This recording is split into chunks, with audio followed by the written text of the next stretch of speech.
Hello and welcome to Coping with Donald. It is still February 13th, 2025. It's 8:30 at night. The first thing I want to talk about is the budget. If you're confused about the Senate and House proposals with the budget, you're not alone. Part of the reason is because sometimes things are framed in terms of 10 years and sometimes it's framed in terms of 1 year. And you're not really sure which figure is which. But I can tell you that the Republicans want a $4.5 trillion increase to the debt ceiling, which is indicative of the kind of debt that they wish to run. So for those of you who thought the debt was going to go down, the national debt, you were sadly mistaken. They also have proposed $4.5 trillion in tax cuts. That has to be over 10 years. And they want $2 trillion in spending cuts, and that also would have to be over 10 years. That's like half the budget. I don't think that's possible. But one thing for sure is that Republicans, some of them are angry because they want more spending cuts, okay? I just want to make sure that everybody understands something. They're talking about zeroing out Medicaid. That would mean no Medicaid dollars. I have a feeling this might be one of that tough negotiating thing that they'll give in on somewhat, because that's really a non-starter. They talk about no FEMA. They talk about no Department of Education or the monies that are distributed through that. They talk about, no grants for research. And that'll be tough as we continue to isolate ourselves from the rest of the world, which is what we're doing.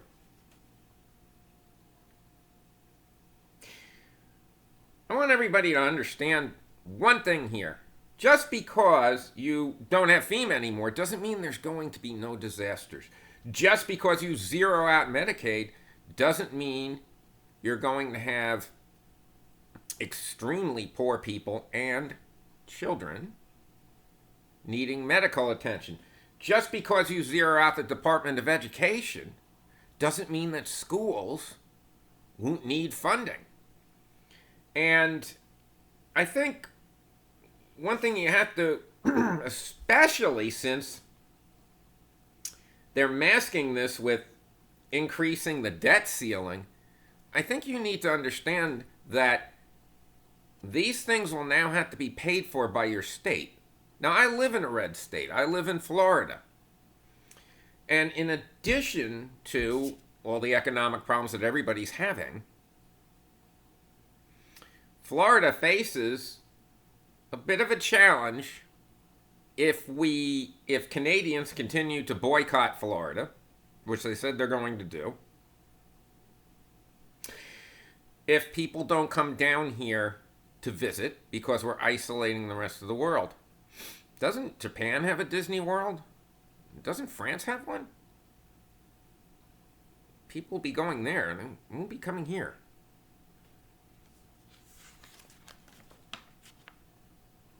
State taxes are going to have to increase, or state suffering is going to have to increase. Now you got a guy like DeSantis in Florida, and it's hard to tell where he'll go, but I don't think he's going to fund things.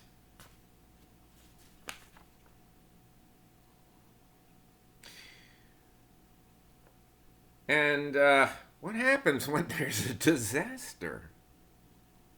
What happens? Good luck. I mean, look at Asheville, North Carolina. Everything's a mess. What if they don't rebuild the roads? What if after every disaster, the roads don't get rebuilt unless your local taxes go up to do it? What if the schools will be closed unless your local taxes go up? these are things to think about, and I have a feeling we're just going to plow into them without thinking about them first. After seeing, Florida ridiculously handling the home insurance situation, pretty much inspires a no confidence vote for me. Sorry, folks.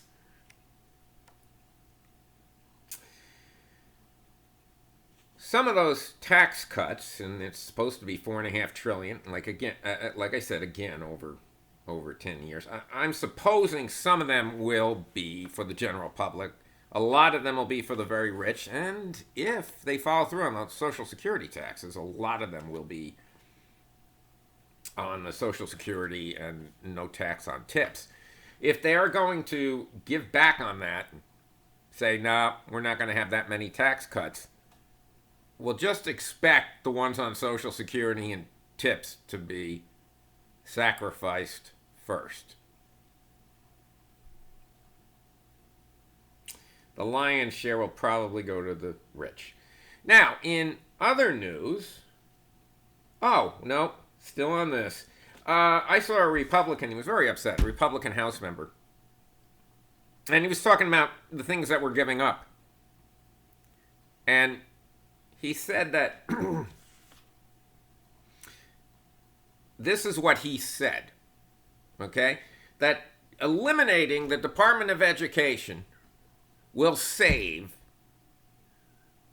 as far as increasing the debt, 9 hours per year worth of increasing the debt. Less than half a day. That's to eliminate the entire Department of Education.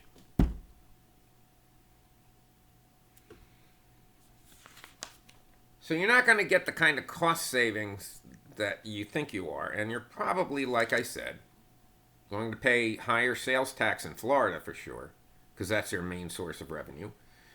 And higher property taxes. Sorry, everybody. Now, if you already own a home, probably a decrease in home value will allow you to pay less in local taxes. There's a bright spot, huh? Well, we still have 2.5 minutes. I want to just bring up a few things. They're little things. One, this is very interesting. Donald Trump's Gaza plan has been denounced by North Korea. So North Korea has basically joined the rest of the world against us and Israel as far as the Gaza plan goes. Donald Trump blamed the Ukraine-Russia war on Ukraine's desire to join NATO. And that's what caused the war. Well, let's think this out. If Ukraine wanted to join NATO, it was so they would have more protection so that Russia would not invade them. Russia did not like that. They want to be able to invade Ukraine without NATO stepping in. So they invaded Ukraine. And so Trump's saying it's Ukraine's fault. Comment below if that makes sense to you.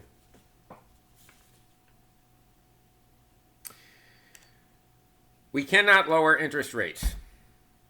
We cannot lower interest rates. It is stupid and irresponsible to lower interest rate. That's why the Fed chairman didn't do it.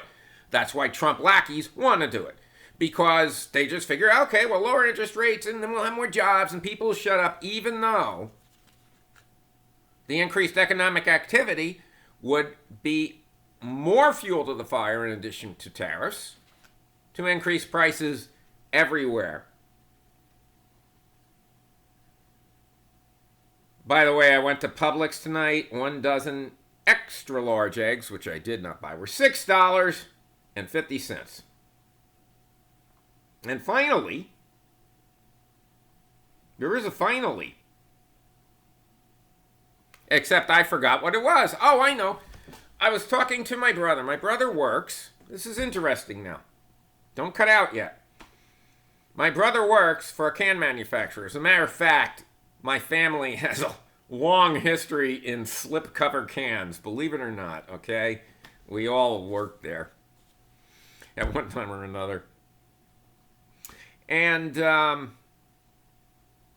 if Trump puts a tariff on metal, the imports of metal are going to come in, extra 25%, and there's a lot of components that make up the cost of a slipcover can, such as labor, obviously, such as the building that you're operating in, and your overhead, and things like that. Lithography on the can to make the design. But the metal is a part of the can, obviously. And a big part of the can, obviously. It's all metal. And if you pay a higher tariff to get the steel, and then you make a can out of it, the can is going to have to be more expensive to cover that. But if you're not in this country, excuse me, if you're not in this country, and you ship a can in, that has no tariff. So manufacturers who make products out of steel stand to lose probably a lot of market share in the United States, and you can expect more exports from other countries of finished products with that steel. I couldn't find anything on the internet as far as that went. So we'll see if steel products actually escape the tariffs coming in to this country, which would vastly undercut American manufacturers that need a lot of steel in their product. Okay, I think that's enough sadness for one day as we watch this America unfold. This has been Coping with Donald. I'm Phil. I want you to have a great day, okay? And I hope to see you tomorrow. Maybe some good news. Although, I'm pretty afraid to look at the news day to day. Have a good evening, people.